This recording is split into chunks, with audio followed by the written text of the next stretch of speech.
A warm welcome to you all. Thank you very much for joining us today. This is Indonesia, partner country of Hannover Messe 2021, making Indonesia 4.0 Connect to Accelerate.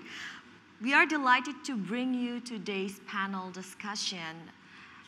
We'll be exploring about Indonesia's journey in navigating the Indonesia 4.0, and today's theme is about the strategic policies. I'm Alin Bratmaja, and I will be your host for today. And for your information, in conducting this event, we have followed health protocol as required by the officials. Those taking part in this event has been tested negative COVID and also have been vaccinated. Okay, without further ado, I'd like to introduce you to our wonderful panelists for today.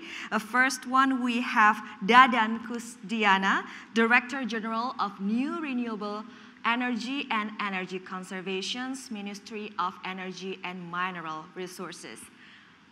Good day, Pak Dadan. Thank you very much for joining us today. Thank you. And then we have Wikan Sakarinto, Director General for Vocational Education, Ministry of Education and Culture. Pak Wikan, thank you very much for joining us. Thank you very much. Nice to meet you. It's great to have you here. And we also have Zainal Arif, Director of Electronic Engineering, Polytechnic Institute of Surabaya, or widely known as Polytechnic PENS. He's also the head of Forum of Indonesian Public Polytechnic Director. Pak Zainal, thank you very much once again to joining us today. Thank you. Yes. Hello, everyone. And then today, as I mentioned before, our theme is about strategic policies. Of course, we would like to elaborate more. We want to know what are the strategic policies have been planned and implemented by the stakeholders in this discussion. I'd like to start with Pak Dadan Kusdiana. Pak Dadan, I would like to know what kind of support that are needed by Indonesia to achieve the reduction target of GHG by 41% with the international cooperation, and especially from the energy efficiency measures. Well, I think I will start with providing you the background on this. Indonesia 4.0 are actually consisted of many aspects. Yeah. The first, which is related very much with us, with energy sector, is the sustainability. We have been committed into the NDC Paris Agreement for 29% of the greenhouse gas reduction in 2030. This is with national effort. And we put also the additional commitment, 41%, when we will have the contribution from the international support. So, in relation with that, we do so-called energy transition. So we put the renewable energy into the grid. We use biofuel for us, for the transportation sectors, and we increase the efficiency, the use of energy in industry, in transportation, in household, and also in commercial. So then, what actually our need from the international support to reach the 41%? We have so many discussions here internally, actually, I mean, with the international societies, UNDP, UN, and everything. And we have the commitment that 29% will be based on our effort.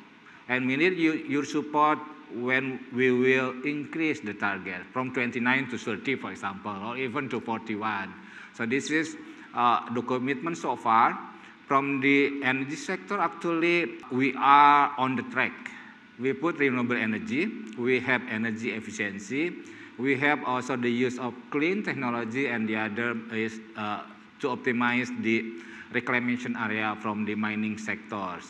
4 years, I think we are on the track. And what we need from the international support is, for me, or for us, we have to have the sustainable economic situation.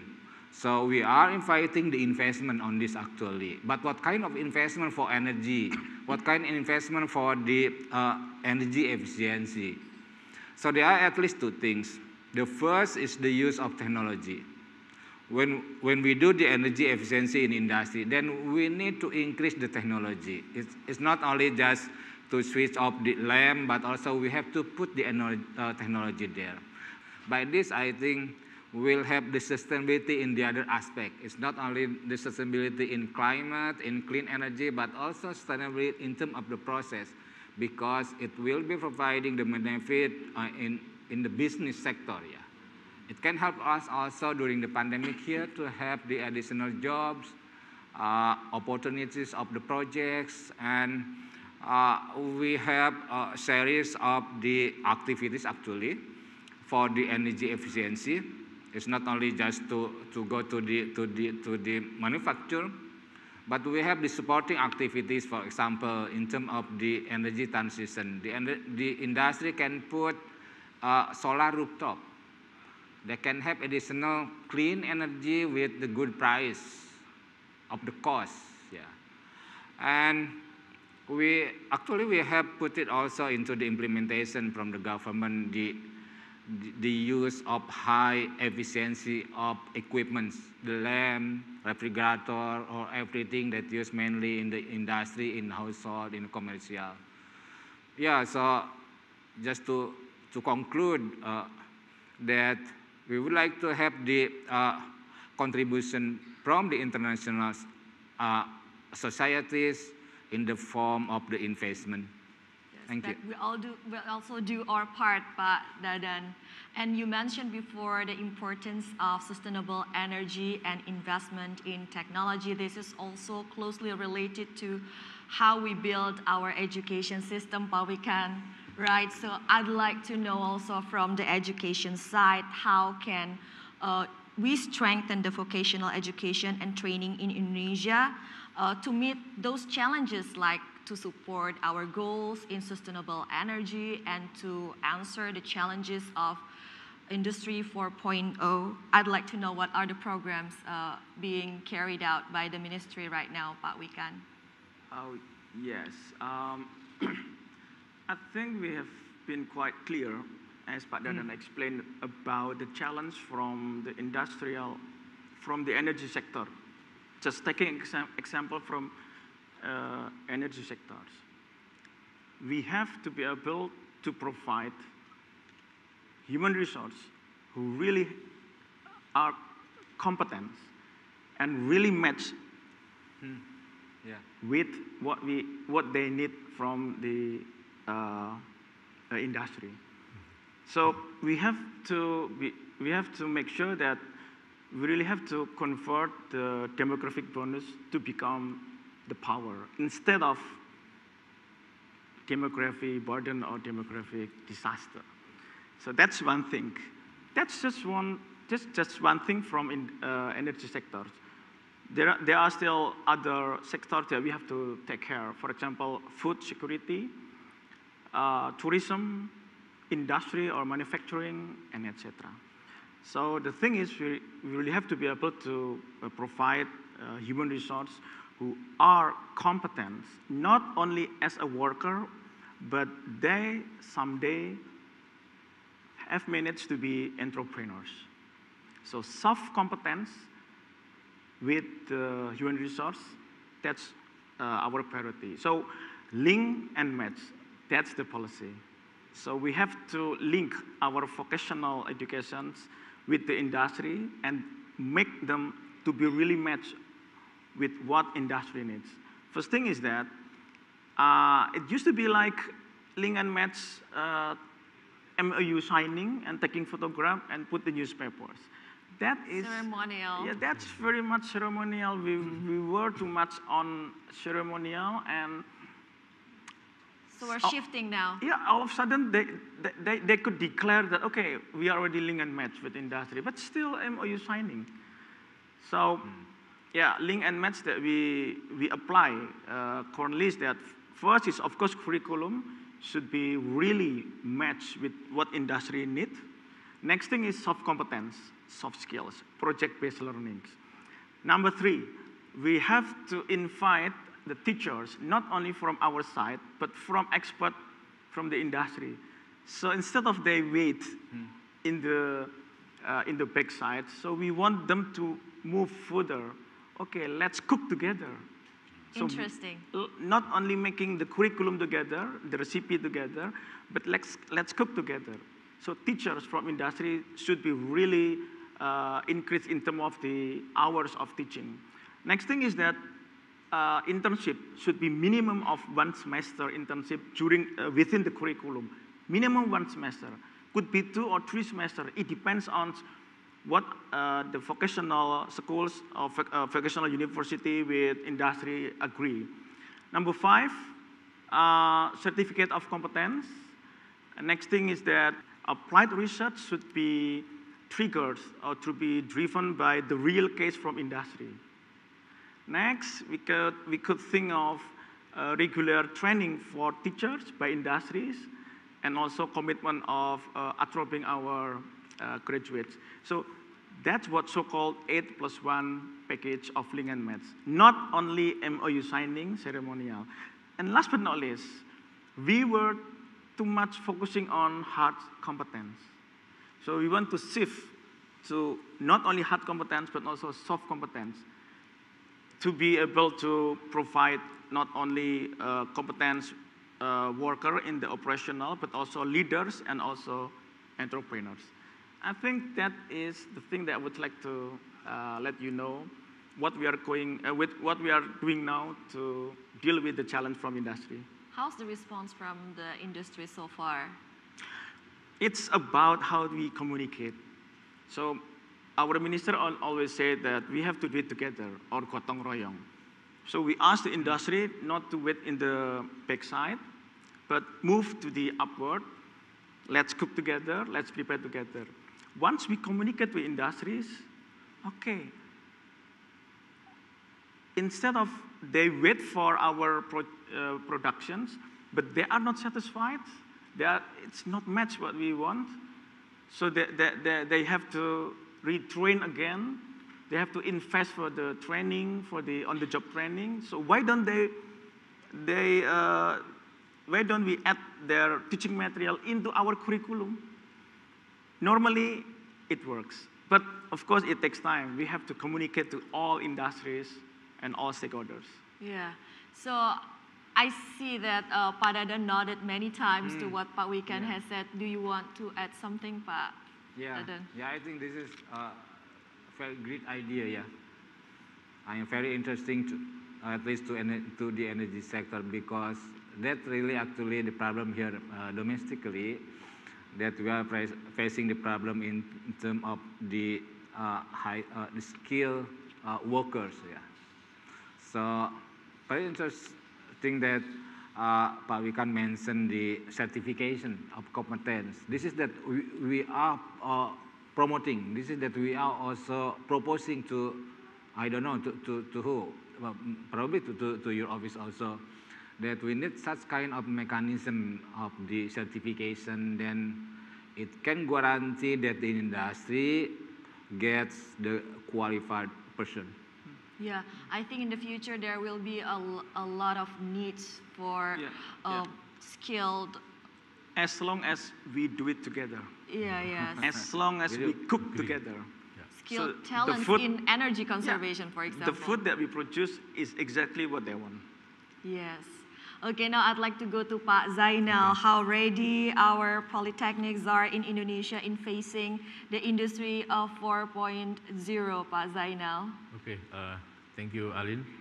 Before I answer that question, I will start with the role and expectations of polytechnic or vocational higher education. Sure.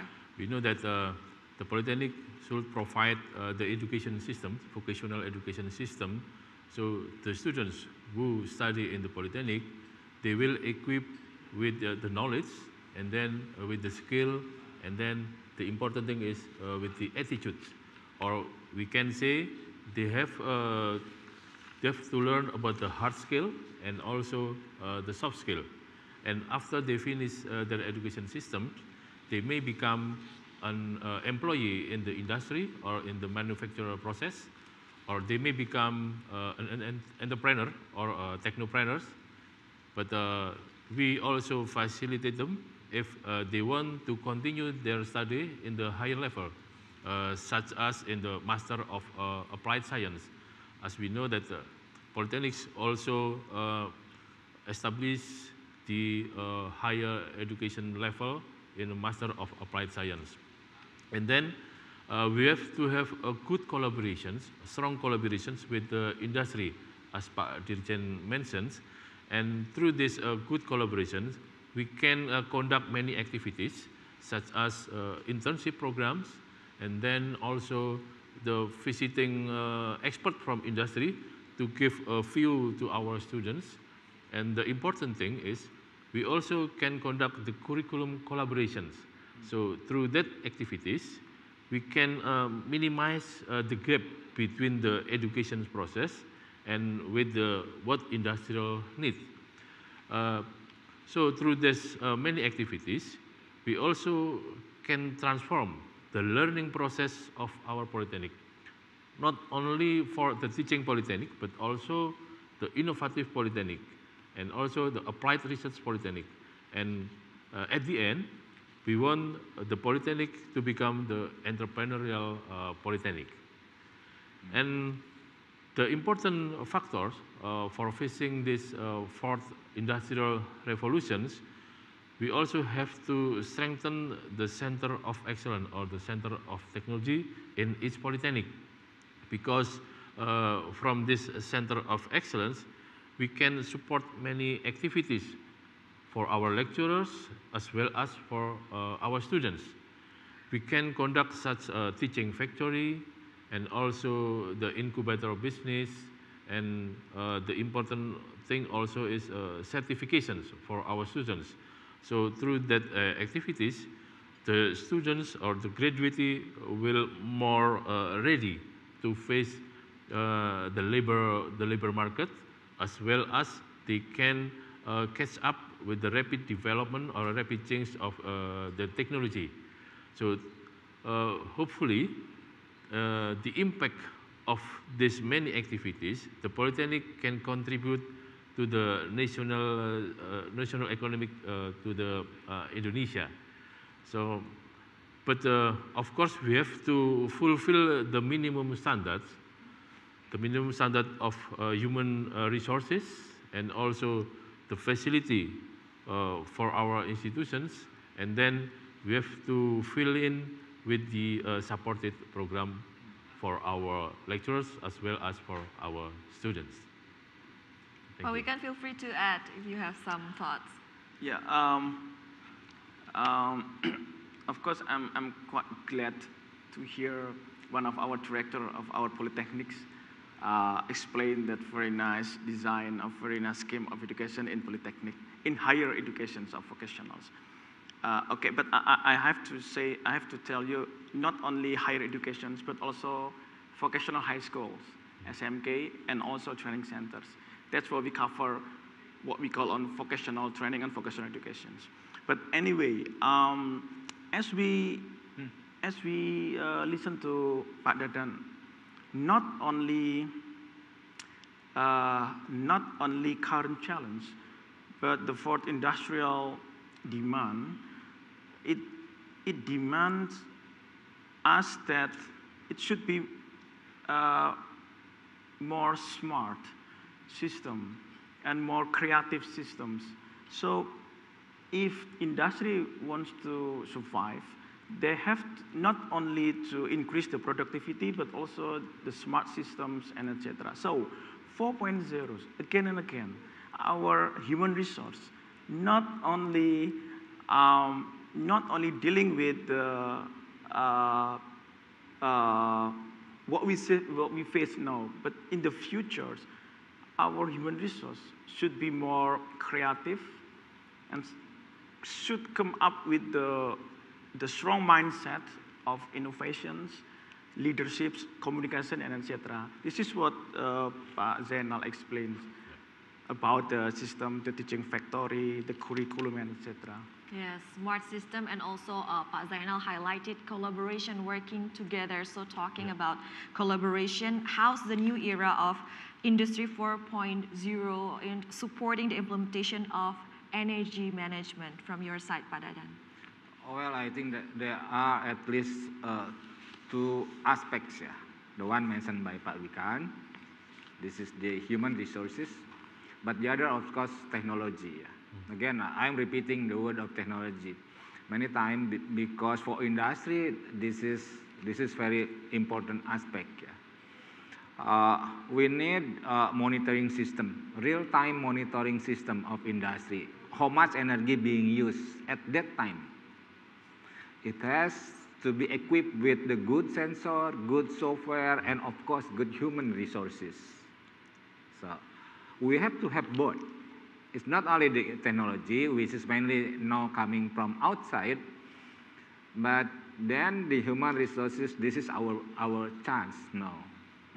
Then from time to time, we can go to the technology itself to develop by us, by ourselves. So yes, for energy efficiency, making 4.0, the use of the technology will help very much for us, since we can monitor, we can do the action, we can make the good planning when we have the good data, big data, for example, we can, for example, for state-owned company, the PLN, we have 70 million customers in it, all of the country. So by having the good data, the big data, we can learn the demand curves, then what kind of the primary energy and what time it has to be added into the system. This is kind of the 4.0, providing feedback from the industry directly to the management. Of course, the management then also has to have that idea in making 4.0 into the implementation. So this is about combination actually. Yes, that's true. We know that when we talk about energy conservation, the measures that needed is, cross-sectoral, cross-ministerial. How can, or what are the strategies being carried out by your ministry in mainstreaming energy conservation as well as renewable energy, Pak Dadan? Yeah, I think recently, well, during pandemic, we are rarely meeting each other, isn't it? Yes. But that providing good also to us, the goodness to us, because actually we have almost unlimited time to work. But we have, of course, we have limited resources, isn't it? Yes. So what I would like to say that the coordination, of course, this is the thing that we have to have the commitment actually. I think by having commitment from each sector, from me, energy sector, from the educational sector, from the economic sector, from the industry, this is about the leadership also, and we have shown that many challenges issue could be solved. Yeah. For example, for energy efficiency, we want to have the performance energy standard for one equipment. It's not part of only of the energy sector, but this is also going to Ministry of Industry, because we need some standards, some limitation. And we need also the industry to produce.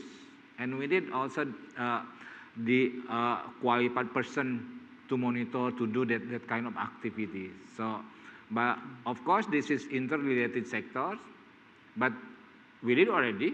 We put already into the market, refrigerator noise being putting the mandatory of the energy efficiency. We have also for the lamp.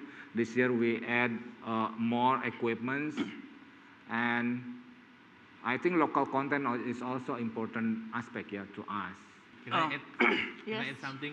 Sure. As mentioned by Pak Dadang about the industrial 4.0 technology and also strong industrial collaborations. As I mentioned before, the Polytechnic should have good collaborations with the industry in many fields, in the health and the engineering process, or in the fishery, marines, and art, hospitality, and we can inject, we can embed the technology implemented in 4.0 industrial revolutions, such as big data and also smart system and Internet of Things. So we can embed that technology to the many fields of these collaborations. So through that way, we hope that the students will learn and know how to use that technology and implement it in the society and implement it in the industry. So we also hope that it will become the embryo of the Center of Technology in each polytechnic to support their research center and also to support the students to make group collaborations with their colleagues to do their society service programs. Yes, I think that's important.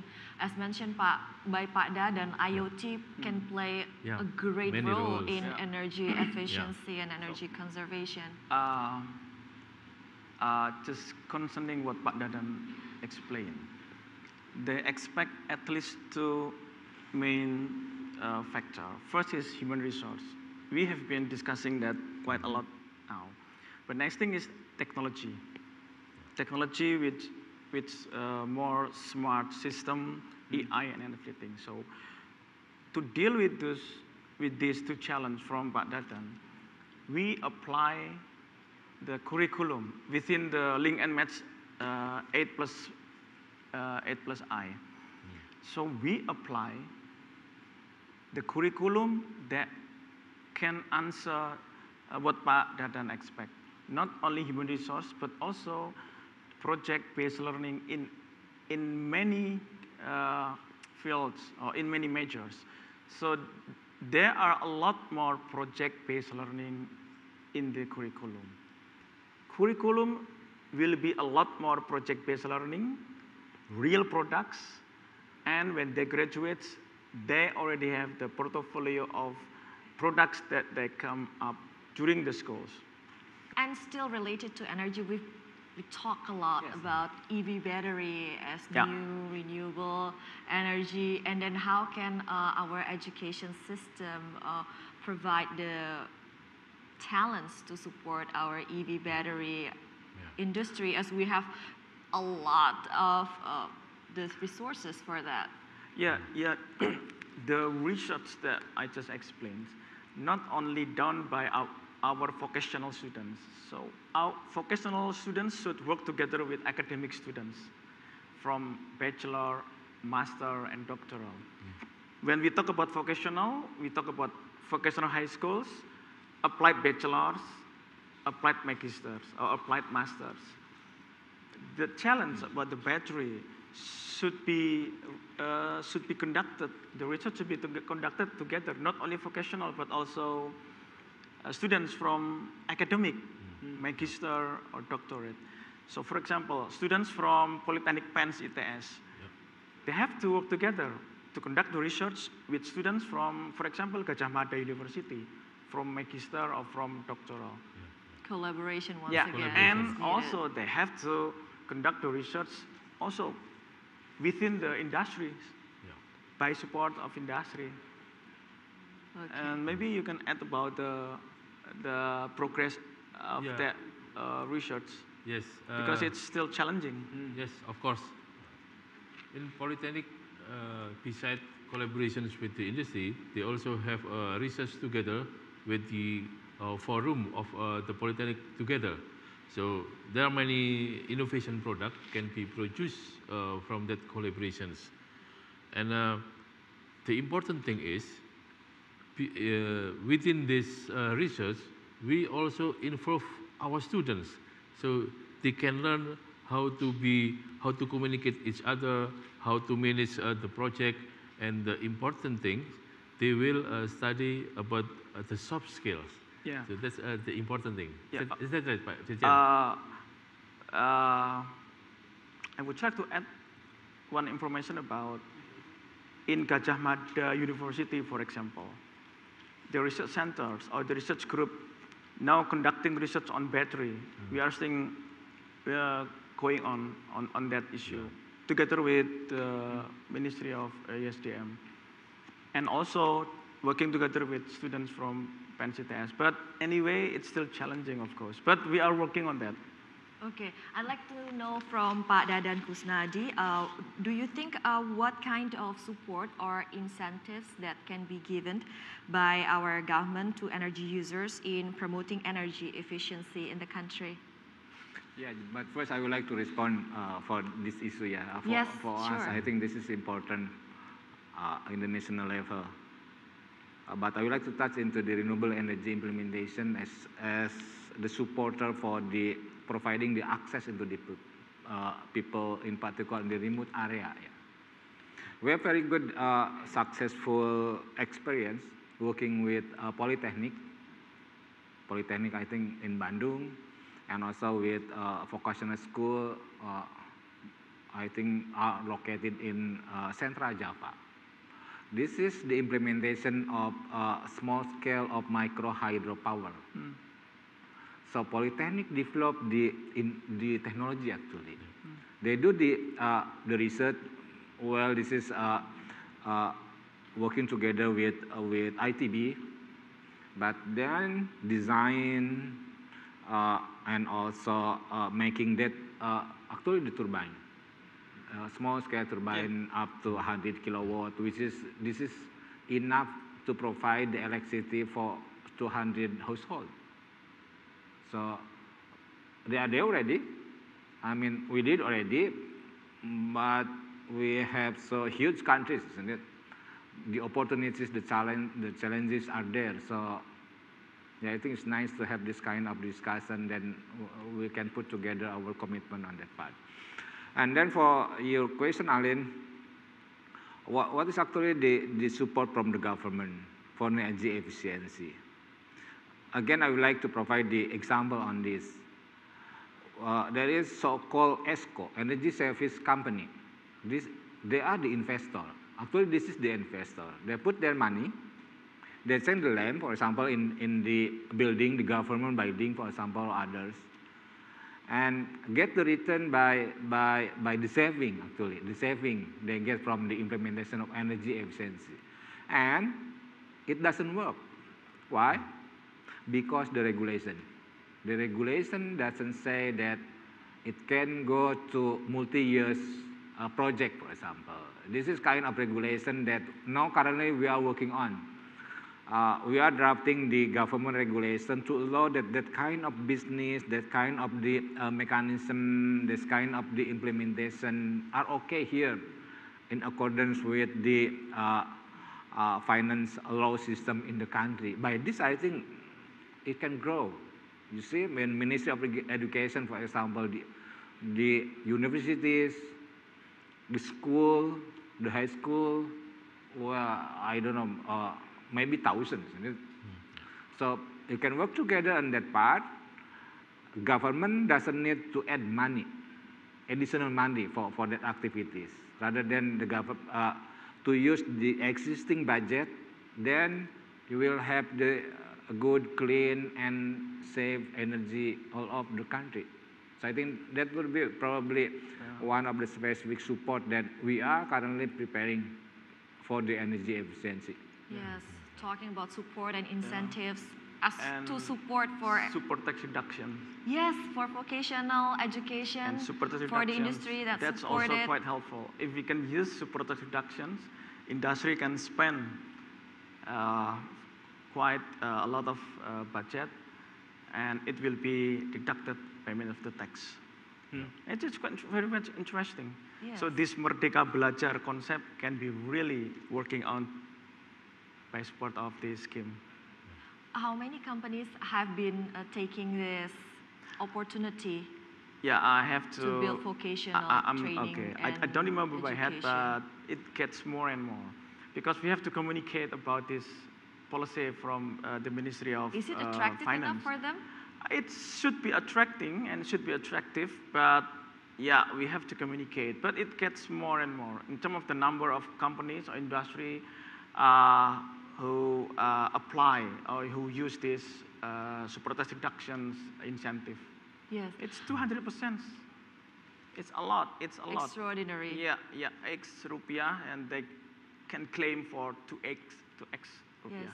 Do you think this kind of initiatives can help support to put spotlight on vocational education because some people may not be familiar with it, and industry and stakeholders.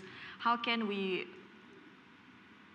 put more effort in making those stakeholders have the belief or convinced about the quality of the vocational education graduates? Of course, we have been talking a lot with associations of industry, for example, Kadin, Apindo, or industrial kawasan industry.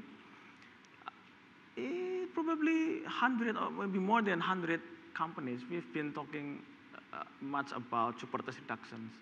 So I think I'm quite optimistic that it gets more.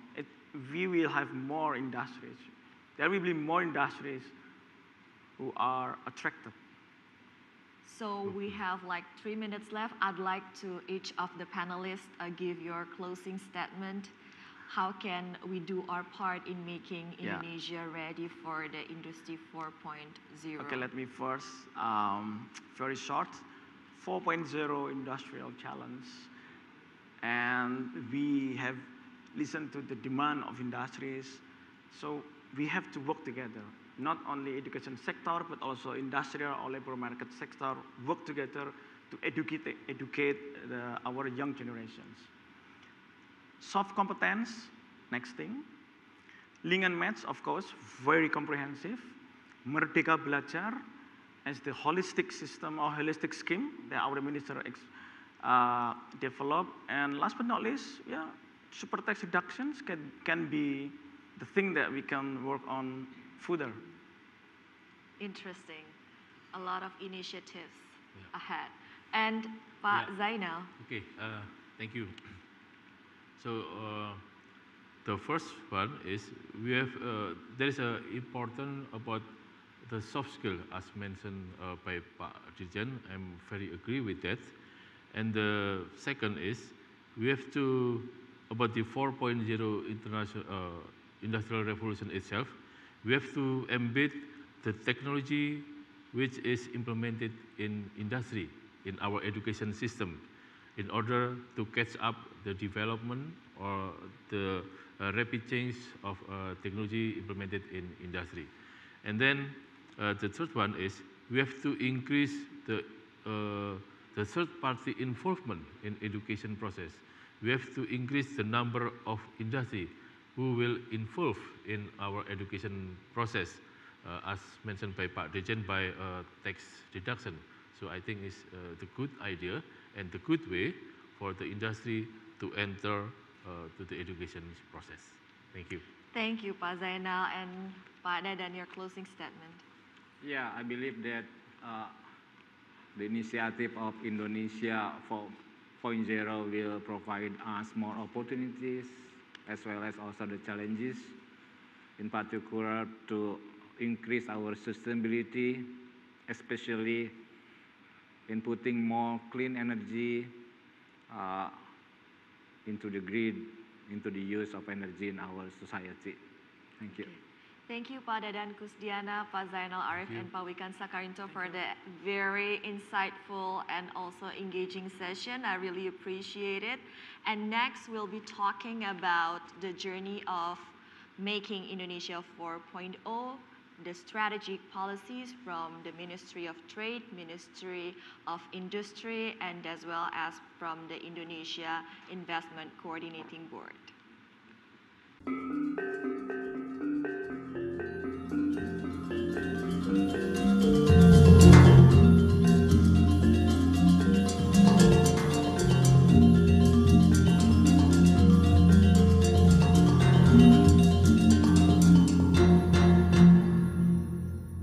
Welcome to our special program, Navigating the Journey 4.0, the Strategic Policies. And as I mentioned before, joining us today, 3 remarkable speakers. The first one, Eko S.A. Cahyanto.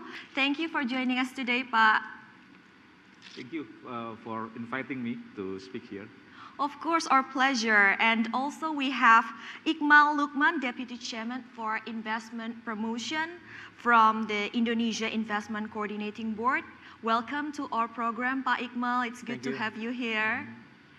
Yes, and also I'd like to introduce you to Kasan, Director General for National Export Development, Ministry of Trade. It's good to have you here, Pak. Yeah. Thank you. Yes, and of course we would like to know more about the strategic policies from each ministry and also the investment board. I'd like to start with Pak Eko. Pak, could you give us a guidance about the goals that we want to achieve by launching the Making Indonesia 4.0 roadmap? Ladies and gentlemen, I want to remind you that in 2018, the President of the Republic of Indonesia released the roadmap titled Making Indonesia 4.0. Through Making Indonesia 4.0, it is hoped that Indonesia will make the global economic top 10 with the net export reaching at least 10% of GDP, escalating twice as much industrial productivity, and building local innovation capabilities by increasing the allocation of R&D funding to reach at least 2% of GDP. To achieve these aspirations, 10 national priorities have been set in the Making Indonesia 4.0 roadmap. Among others, first, improving the flow of goods and materials. Second, redesigning industrial zones. Third, accommodation of sustainability standard. Fourth, empowering small and medium enterprises. Fifth, building a national digital infrastructure. Sixth, attracting foreign investment. Seventh, improving the quality of human resources. Eighth, development of the innovation ecosystem. Ninth, incentive for technology investment. And 10th, harmonizations of rules and policies. In order to accelerate the implementation of Making Indonesia 4.0, the Ministry of Industry has identified and selected 5 sectors of Making Indonesia 4.0 based on the impact that will be generated and ease of implementation. The 5 sectors are food and beverage industry, textile and apparel industry, automotive industry, chemical industry, electronic industries. Those industries contribute 70% of industrial GDP, 55% of industrial exports, and 60% of workforce in manufacturing sectors. With the COVID-19 pandemic since early 2020, the Ministry of Industry has also added an acceleration focus on pharmaceutical and medical device industry sectors. To prepare for industrial sector, the Ministry of Industry seeks to realize the roadmap by following. First, Indonesia Industry 4.0 Readiness Index, or INDI 4.0. INDI 4.0 is a reference index used by industry and government to measure the level of readiness for Industry 4.0. The INDI 4.0 structure holds 5 main pillars as the key measures for assessing the readiness of an industry. The 5 pillars are later on broken down into 17 fields. The 5 pillars include the first, management and organization; the second, people and culture; the third, products that are integrated with industry; the fourth, technology pillars; and the fifth, factory operations. To prepare for the industrial sector, the Ministry of Industry seeks to realize the roadmap by followings. First, Indonesia Industry 4.0 Readiness Index, or INDI 4.0.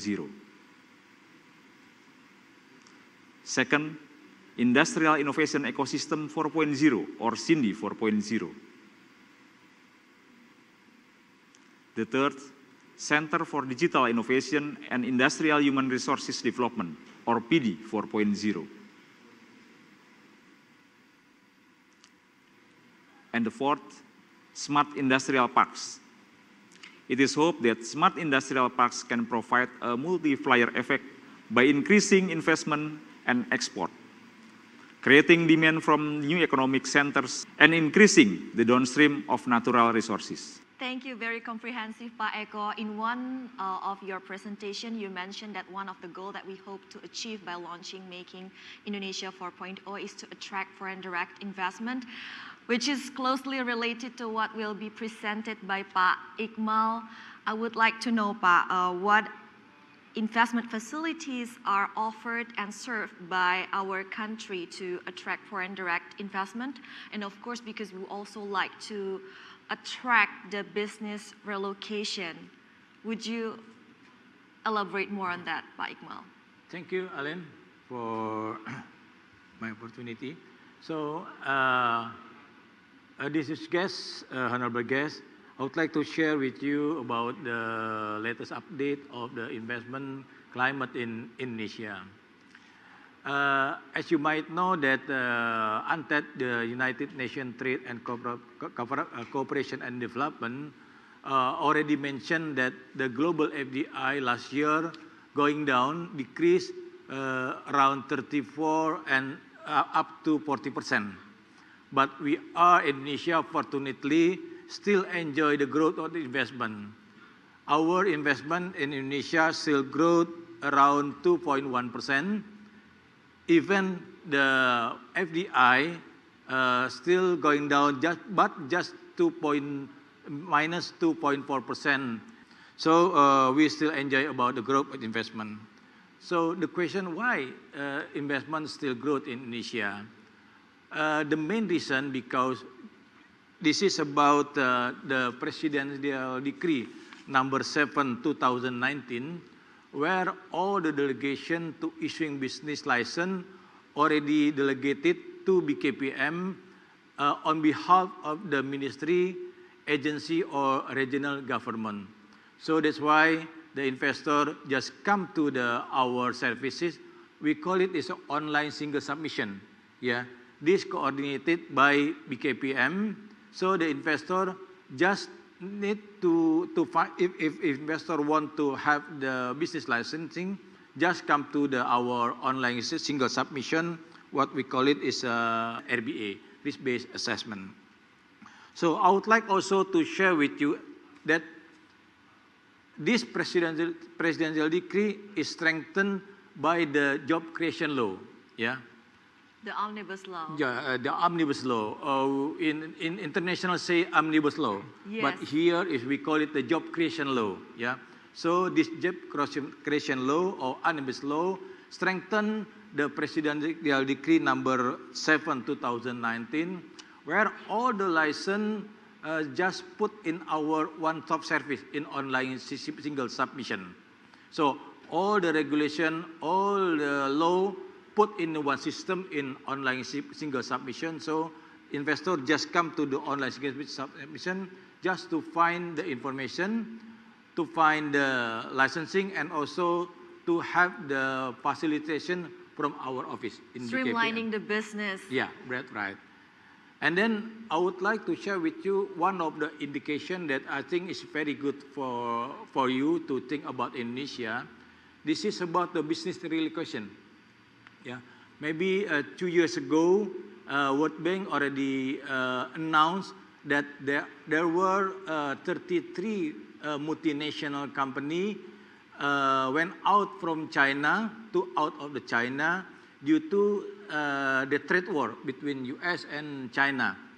No one coming to Indonesia 2 years ago, but now we are happy today because we have almost 23 of the multinational company relocate their factory, relocate their businesses into Indonesia. Congratulations, now, Pak. Yeah, so we are lucky about this. Of course, due to the assistance of the Ministry of Industry, the Ministry of Trade, of course, and other ministerial and regional government. So if we are talking about the number of the company, of course, just small, yeah. But this is very important because this indicate that now Indonesia getting more competitive compared to other area in the ASEAN. That I would like to share with you. And then the last is about the industrial estate in Batam.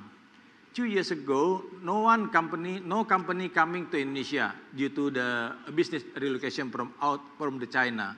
But now many companies come to Indonesia.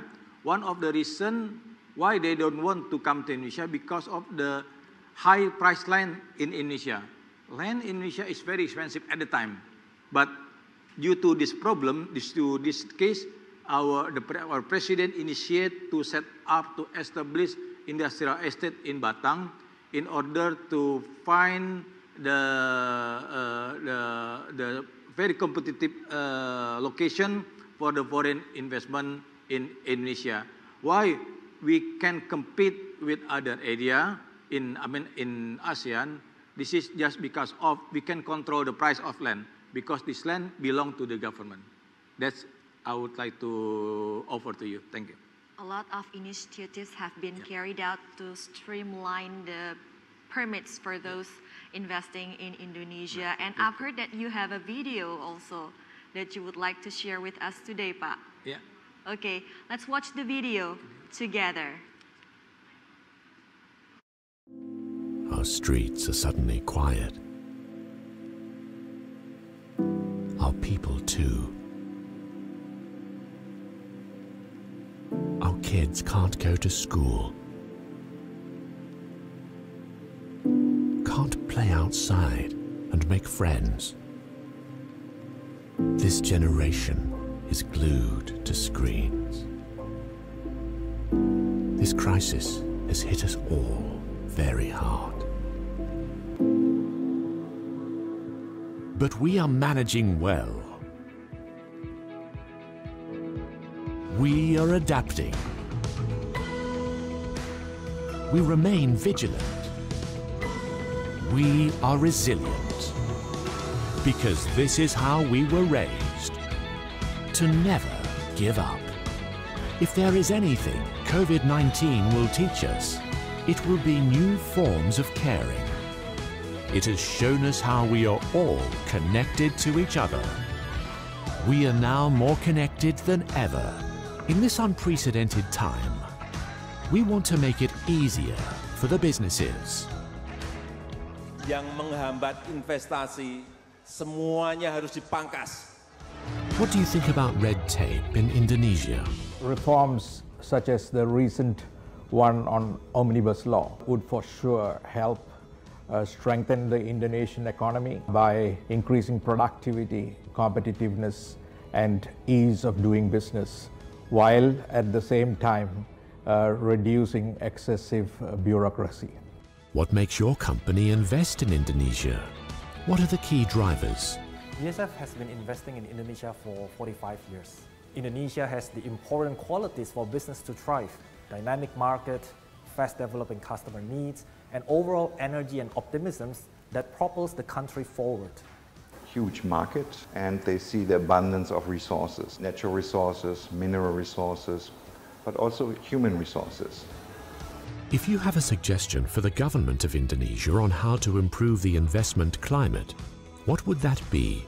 In general, we are looking for an investment climate with less complexity in law, low certainty, as well as coordination and collaboration among government institutions and bodies. Political stability and economic growth are deeply interconnected. Second, as I have mentioned before, consistent on-the-ground implementations of policies will be instrumental in ensuring that the businesses can benefit from the incentives and the facilities that the government is offering. And third, we also hope that the government is putting great care and attention also to existing long-term investors. I think team in BKPM, Pak Balil and his team has coordinated quite well and interacted very closely with us as appropriate, and we look forward to continuing in the same manner. To respond to those issues, what BKPM has to say. Para investor yang saya hormati, realisasi investasi Indonesia sejak tahun 2016 sampai 2020 khususnya di bidang industri sebesar 1.321,8 triliun. Angka ini merupakan 36% dari total investasi. Di tahun 2020, di mana di era pandemi COVID-19, kita berhasil mencatat realisasi investasi sebesar 826,4 triliun. di mana 33%-nya adalah di sektor industri. Investor dimanapun berada dibutuhkan kepastian, kemudahan, transparansi, dan efisien. Lewat Undang-Undang Cipta Kerja, semuanya perizinan sudah berbasis elektronik dan berbasis OSS. Dan semuanya terpusat pada satu pintu. Hal ini kita lakukan semata-mata adalah untuk bagaimana mendorong untuk percepatan realisasi investasi dan kemudahan berusaha di Indonesia bisa kita wujudkan. Di kesempatan Hannover Messe kali ini kami selalu mendorong untuk bagaimana bisa mengurus perizinan yang cepat, langsung kegiatan usaha untuk bisa diwujudkan di negara kita tercinta. Invest in a country whose people never give up. Invest Indonesia now. And those are the video from Indonesia Investment Coordinating Board to attract investment, more investment to come to our country. And now let's talk to Pak Kasan. We're talking about the evolution of Indonesia's participation in a global value chain. Can you explain more about that? Where's our position currently and where we're heading, Pak? Yeah. Thank you, Aline. I think before I respond or I give the answer to your questions, I have to mention honorable the business player, not only the exhibitors but also the buyers. This is meet with digital or virtual meeting in this case. I think for global value chains or GVC, this is the flow or sequence. The first, what Pak Iqmal mentioned about the promote investments, to attract the investments. Then to establish the industry. What Pak Eko already mentioned about the industry. Then the global value chains, in my understanding, is to break up the process of industry. So there is no country in the world to become produce one product in one location, because fragmentation, specialization on each component or part of one product to be produced in many countries. So for GVC in Indonesia, also related to our president directions, there are 4 trade policy and supports the global value chains. This is the first trade policy that our president directions. This is enhancing participation in the global value chain for Indonesia.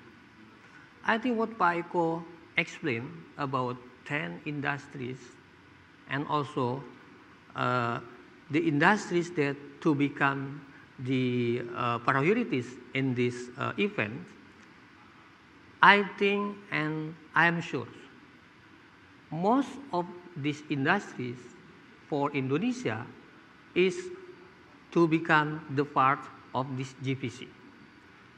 And this is the situation that Indonesia has to improve, has to increase our participation on global value chains. But I can share, for example, many products like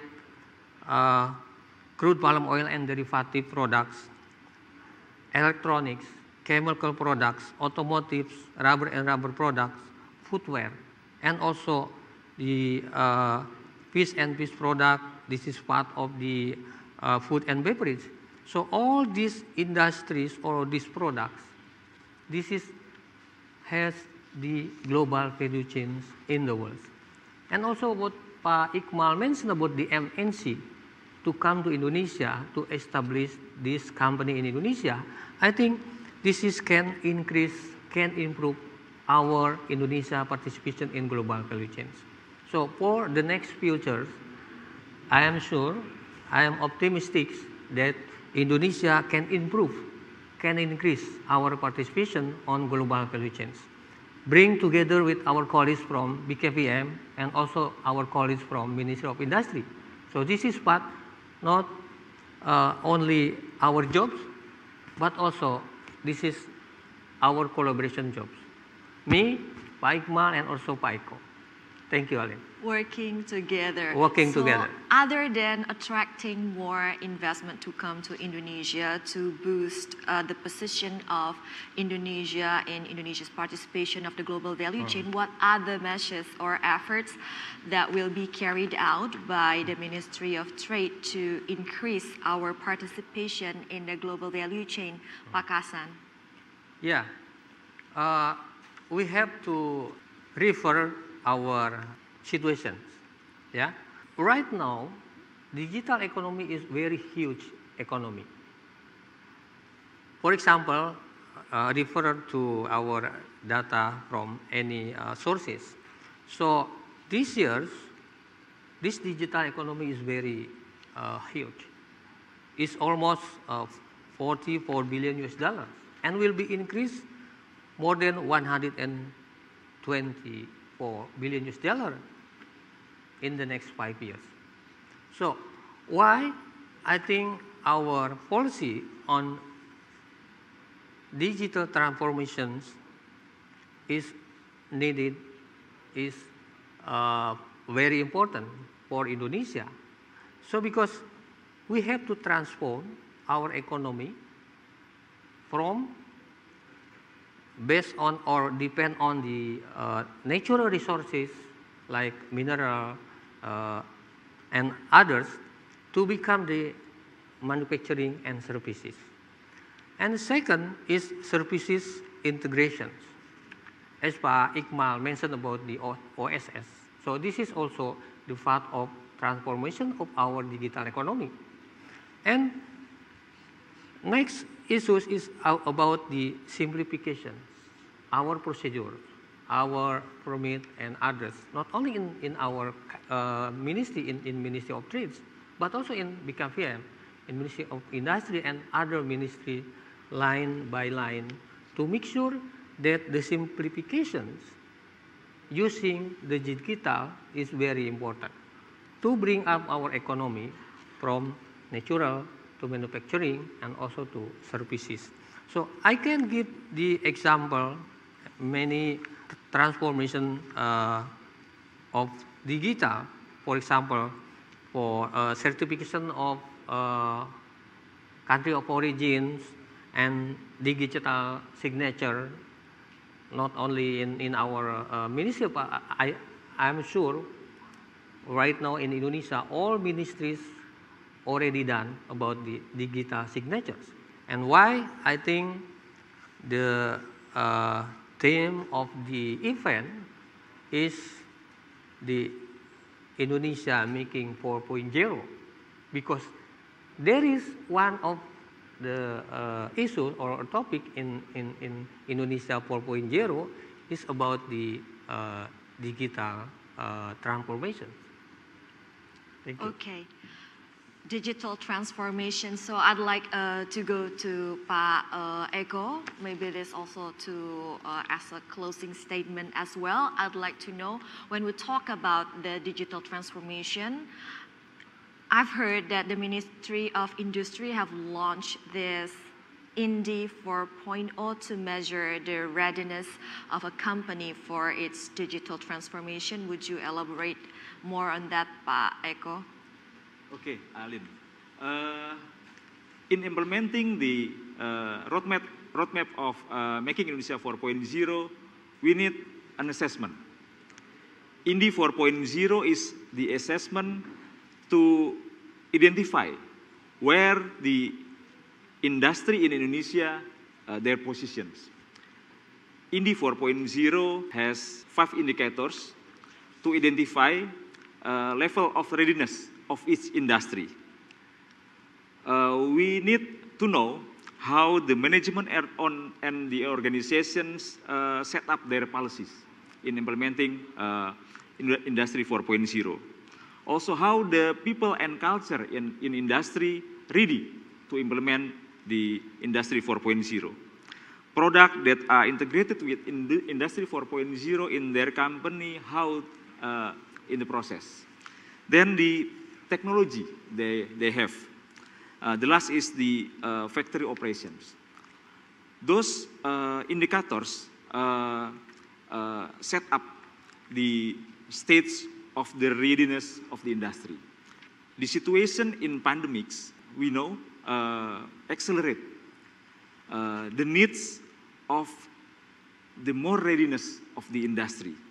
This is important, and the Hannover Messe, I think it is a good place to show the readiness of industry in Indonesia to transform for the implementing Industry 4.0.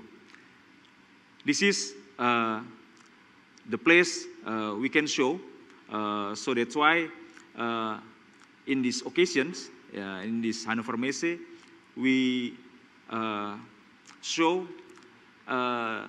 63 of startup. Most of them are digital players. Most of them has business in IT, solutions, in industrial integrator, and this is the important to boost our development of industry. And it is also to improve and strengthen the resilience of our industry. The point of how we have to implement the Industry 4.0 for the industry in Indonesia. Yeah, thank you Pak Eko Cahyanto, Pak Iqmal Lukman, and also Pak Kasan for a very insightful and engaging session. Due to time constraint, we have to conclude today's event. We really appreciate what you've been sharing to us today. And also to sum up, Indonesia definitely has taken the necessary steps and also the strategic policies needed to achieve our goal, making Indonesia 4.0. I'm Alin Wiratmaja. Thank you very much for joining today's session. Stay healthy and productive. See you in the next event. Bye.